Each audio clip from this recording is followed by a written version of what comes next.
Welcome to Lessons in Leadership with me, Steve Adubato, and my colleague, Mary Gamba. The programming that you're about to see was taped earlier this year. Clearly, so much has changed since then, and unfortunately, a lot of uncertainty and fear remain. However, the issues and the topics raised in this edition of Lessons in Leadership will still matter once we get through these very challenging and difficult times. So without further ado, Lessons in Leadership. Welcome to Lessons in Leadership. I'm Steve Adubato. That is Mary Gamba. You catch us every week on AM 970 radio in New York every Sunday. Also on their website. And where's the other place they can find us? All over the place. So you could find our podcast at Apple Podcast and Google Play. Also on our website, stand-deliver.com, njbia.org. ROI. As well as ROI. What about the FiOS On Demand? I know, this is great. So if you are a FiOS subscriber, like you and I both are, you can actually find us on FiOS On Demand as well. I would like to thank our sponsors too before we just keep... Oh, you better, because then there's no cash. I know, absolutely. So we have New Jersey Resources, our good friends there, Prager Metis. One of the great accounting firms. Yep, absolutely. Our friends over at Investors Bank. So we've got a ton of great sponsors making this show possible. And by the way, investors got Bob's interest right away. Let's introduce Bob Feinberg, who is the founder and chairman of the board at Montclair Film, a great organization we'll be talking about, and also Vice President, General Counsel, and Secretary, WNET New York Public Media, and there would not be a public television operation in New Jersey, otherwise known as NJTV, if it were not for Bob and Neil Shapiro and a group of people who made that happen in July of 2011. Good to see you, my friend. Good to be here, Steve. Do you separate your view of leadership when you created, with a group of terrific folks, Montclair Film, versus any other kind of leadership in the corporate world, which you know very well? Is there a difference between leadership in creating, building, developing, and promoting Montclair Film versus any other kind of leadership? I think there's definitely a different kind of leadership when you're starting something from the ground up, something that wasn't there before. By the way, I didn't give you a chance to describe what Montclair Film is. So Montclair Film is a year-round nonprofit based in Montclair, New Jersey, that produces an annual film festival in May of every year. That's sort of our keystone event, but is really a year-round film education and entertainment nonprofit, headquartered in the Investors Bank Film and Media Center. Thank you, Kevin. Gift of the bank. Thank you, Kevin Cummings. Kevin Cummings. That has grown. We started it almost 10 years ago. We're going to celebrate our 10th anniversary next year, the year after. It's going to be a big deal. That'll be a big deal. But it was something that we started really from scratch, and I think that's a little different than leading, for example, the legal function at WNET, an organization that's been around for 60 years, and I'm maintaining the legacy, hopefully improving on it. You had an idea. What's the connection between how you had to, quote, sell the idea, get others on board, and leadership? Well, there's I think, a certain energy that's required. Just a consistency and a stick-to-itiveness, and to an extent a certain degree of a pain in the neck. I don't know what platforms are going to be on. Pain in the butt, and you're just sort of on it constantly in a way that old-fashioned expression. You're like the first person in the morning and the last person to leave at the end of the night. And for the Montclair, originally the Montclair Film Festival, now Montclair Film, I was that person at the beginning. You're right. You did a lot of stuff. Well, I did a lot of stuff. None of it alone, but there was a while when, not exclusively, but most days I woke up in the morning thinking about Montclair Film and went to bed at night thinking about it, and continued just to sort of press people, and you deserve more credit than you're giving yourself, because you were a founding director of Montclair Film and a tremendous help. And as much as I thank Kevin Cummings and Investors Bank for their tremendous support, you're the person who introduced me to Kevin Cummings. And it was Kevin Cummings who said, I want to know more about them because I'm excited about what they're doing. If Kevin Cummings didn't buy into it, investors, there's nothing I could have said that would have made a difference. But what I'm curious about is in almost the 10 years since you founded this organization, and by the way, let folks know some of the other important board members. Well, a number of very important board members. So Evie Colbert is the president of the board, and Evie has been really a tremendous board member. I mean, many people know her as Stephen Colbert's wife, and that's certainly true. But she's a terrific leader in her own right. She is a terrific leader in her own right. That is true. She is a diligent worker who's tremendous supporter. People who've been with us from the very beginning, people like Rose Calley, yes, who's been so instrumental in the growth of Montclair State University. People largely from the Montclair area, but tremendous supporters really from every walk of life. But what I'm curious about is almost 10 years in, how much has your leadership style as the founder and chair of Montclair Film changed? Because when I was Mary and I were just talking about this, we're taping at the end of 2019, even though this will be heard and seen after that. Literally just last Saturday as we're doing this program, there was an extraordinary event at New Jersey, NJPAC at the New Jersey Performing Arts Center, in which once again Stephen Colbert was doing this compelling, entertaining, funny, enlightening interview with Julie Louis-Dreyfus. Yes. That being said, to what degree do you now step back and let others lead? Well, be clear about that event. I mean, I had something to do with it, but I was certainly not leading that event. I mean, we've got a tremendous staff now, about 10 people full-time year-round. They're really making these events happen. And my role is very different now. My leadership is very different. Well, first of all, I just can't be the guy who's like pushing everybody.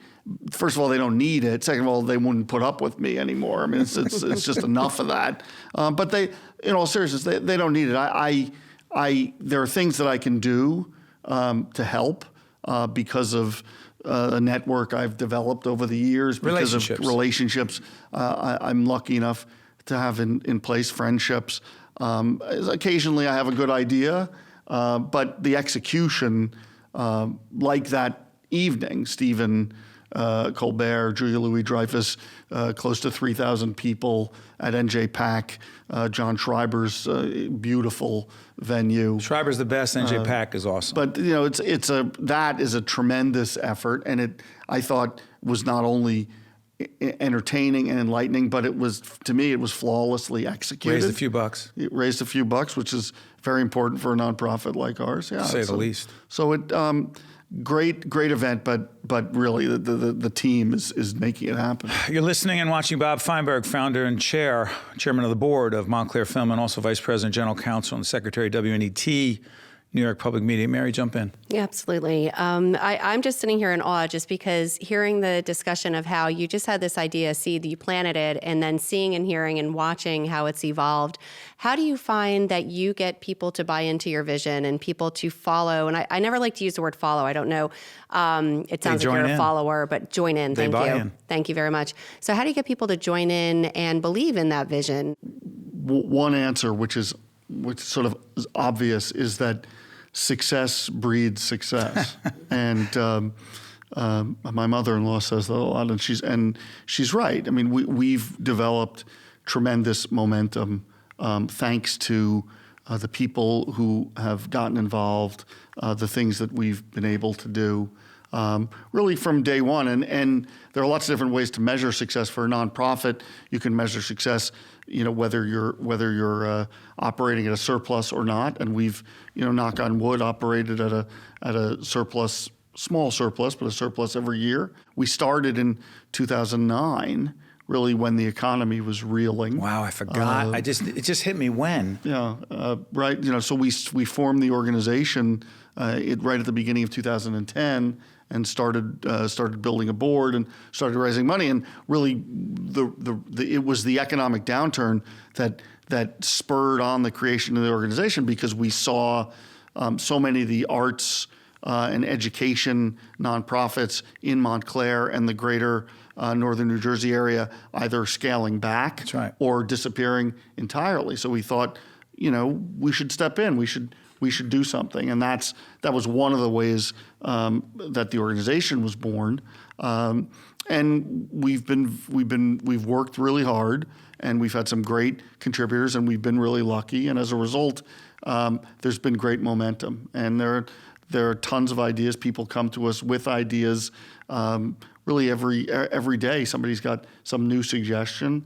Some of them are great. Some of them are achievable. Some of them aren't. But it's that kind of collaboration that helps. But a lot of it just comes out of a great momentum that we've built up and we've been able to maintain. Bob, we've talked a lot on Lessons in Leadership about how people in very high pressured leadership situations have to try to manage their professional life and their personal life. Now, your son James happens to be with you today. I'm curious about this. Family is very important. You and I have had these conversations off air, if you will. And how the heck do you manage, I'm not going to say manage the balancing? There's a great book we talk about a lot, Off Balance, which says work-life balance doesn't exist. It's just trying to figure out how the heck to keep it all together. How do you do that, and how important is your wife Maggie and all that? Well, listen, your family's the most important thing, right? And one of the great things for me about the film festival is that it's really been something that my family's been able to be involved in with me. You integrate it. Yeah, absolutely. There was a time early on when my kids were little. This goes back, 10, 12 years ago, where I would sort of joke around and say, like, what I really want to do is start a hardware store. I think that would really be funny, to start a hardware store, a little neighborhood hardware store. You could go in, I like to put things on the shelf neatly, and I like that kind of stuff. And then it was, well, are we going to start a hardware store, or are we going to start a film festival? And so, I remember, some of the creating. My son James, who's now a senior in college, created the first website, because what do I know about creating websites? Right? You need a teenager to create a website, or you did then. So you really do integrate it. And these days, I think Maggie, sometimes she goes to these events. My wife goes to these events somewhat grudgingly, but she still goes. And James came home from school for the Colbert event the other night, so it's still a fun rallying point for the family. But you work to keep it. Again, the word balance is such an odd expression. We were talking to Ira Robbins, the CEO of Valley, and he's like, "There's no balance. There's no balance, and even integration doesn't feel right. We're always trying to struggle. That'll be your next book. Is really, how do you find? I guess it is integration. It's really challenging to do that. Well, you guys know, and you're both this type. The expression, right? You need to get something done. Ask a busy person to get it done for you. And I'm always amazed at that. I mean, Maggie and I are now involved in helping launch a theater nonprofit in Montclair called in your spare time? Called the Montclair Theater Project. The Montclair Theater Project. Go ahead. And we're producing original and classic works of theater. The first one is going to be something called the Oldenburg Suite. That's a sung-through musical. I don't know when this will air, but it's a musical that's going to run for 2 nights at the Cali School of Music. This is going to air in January, so go ahead. This will be January 3rd and 4th. It's a musical with a book and lyrics by James Feinberg, my son. The musical was performed. Excuse me, James. Do you think you're going to get these plugs? This is awesome. So James did the. James wrote the book and lyrics. It's about. Wow. It's an amazing fact-based musical about the pop artist Klaus Oldenburg from the 70s and 80s, and his brother Richard, who at the time was the artistic director of the Museum of Modern Art, of MoMA, in New York City. And they were hanging around with people like Andy Warhol, going to parties, launching careers, and it's about sort of their lives.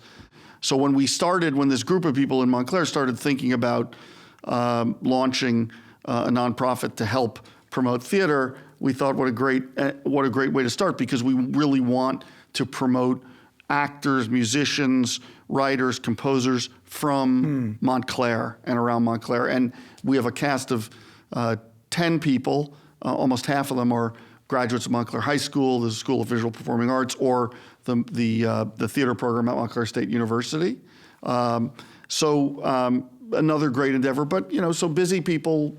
That's right. I've got to ask though, things. where did this interest in art come from? Because now you're talking about the Montclair film, now the Montclair Remember, Bob theater. went to law school. That's what I'm wondering. I'm like, there's not many lawyers that I know. Mutually exclusive. So does your legal ask your question, because then I'm curious. That's my question. Go ahead. Where there's not many lawyers that I know that are that into the arts that would go in addition to your busy 9-to-5 day job that you're doing all this other Trust stuff. me, we do a lot of training in the legal field, leadership development. I don't think many of them are that into the arts. Where's the interest of the arts come from? At least they're not creating organizations. I'm going to say that. I think. Listen, I'll put in a very quick quick recommendation, what have you, for lawyers. A lot of lawyers are very creative people. A lot of them aren't, but a lot of lawyers are very creative people. And I've been very lucky to be able to sort of ply my trade as a lawyer at a place like Channel 13, like WNET. Yeah, talk about that. So that's all of my clients at WNET are creative people. They're creating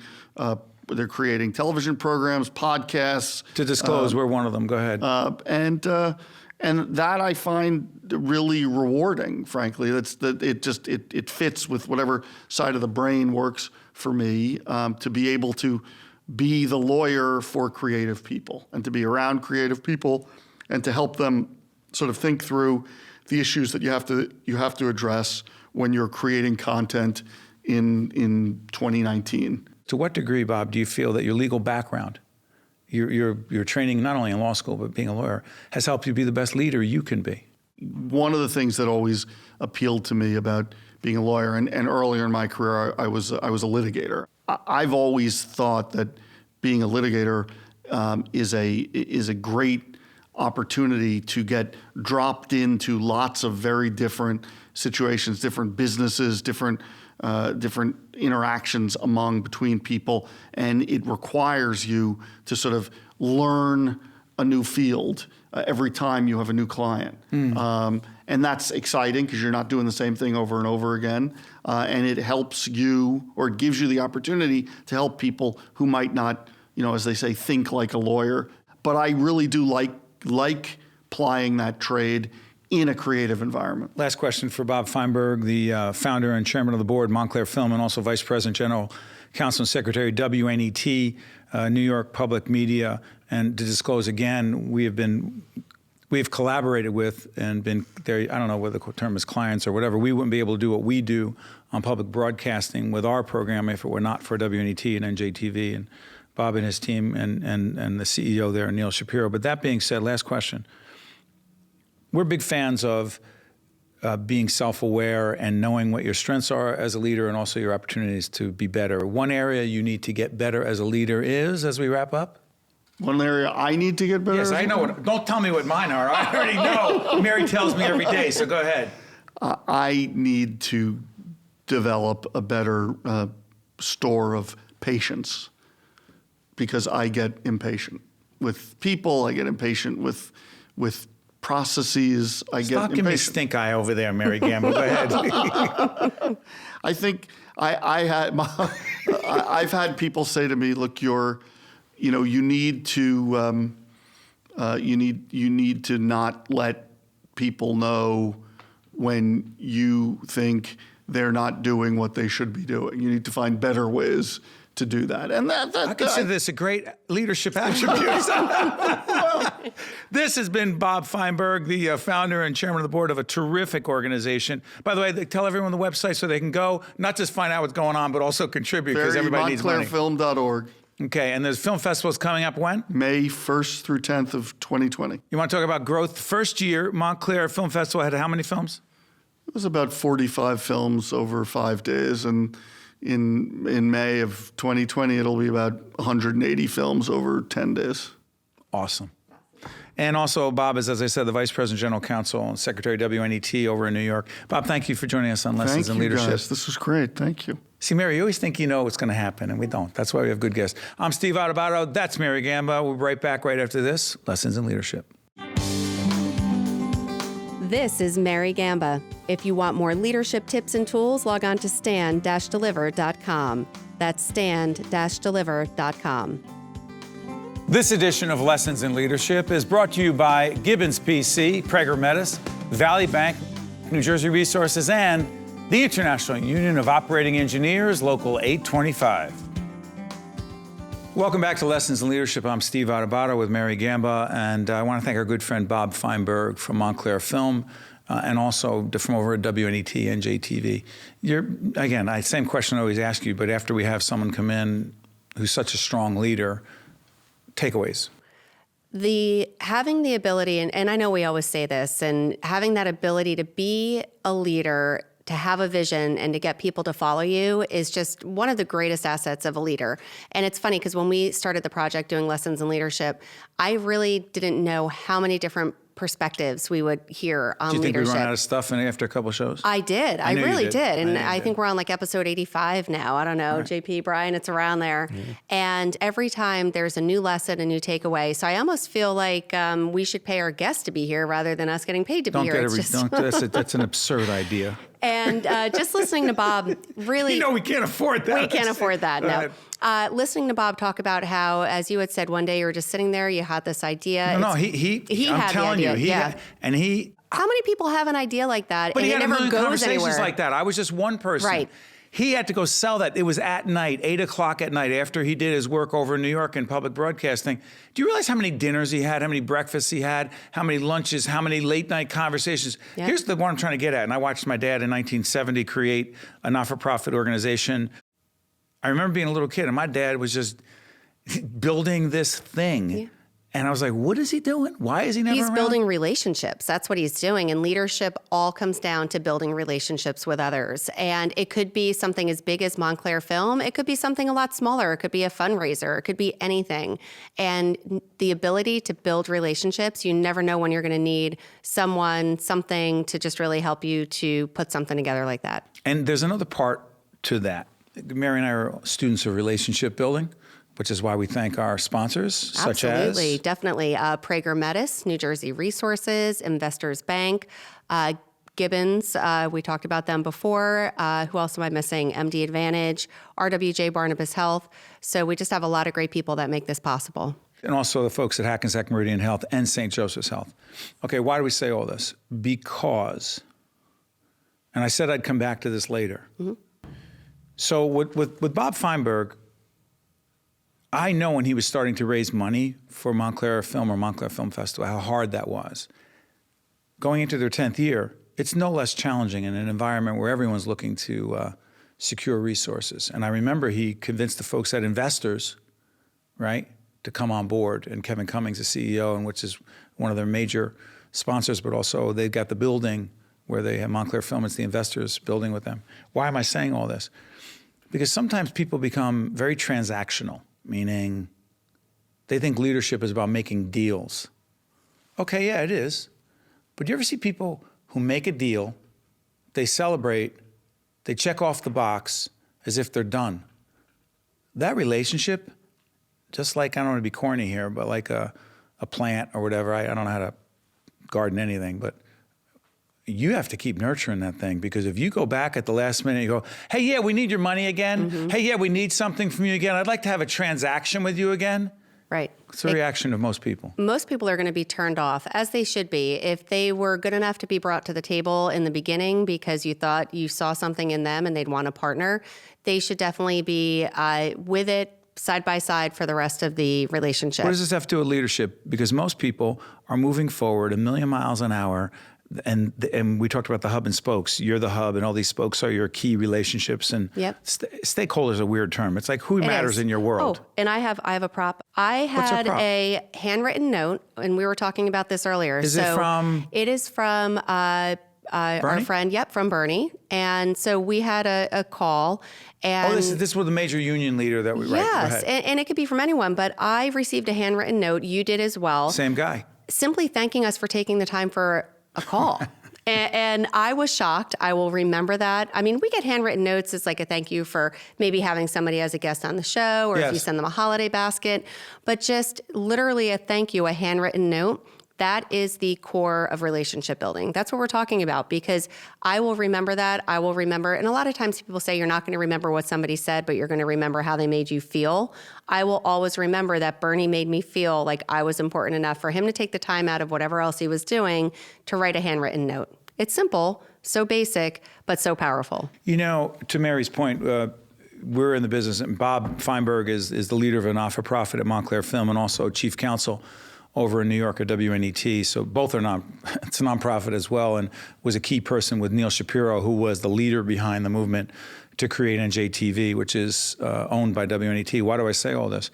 Because we're all in the business of raising money, right? We're all in the business of bringing in sponsors / underwriters.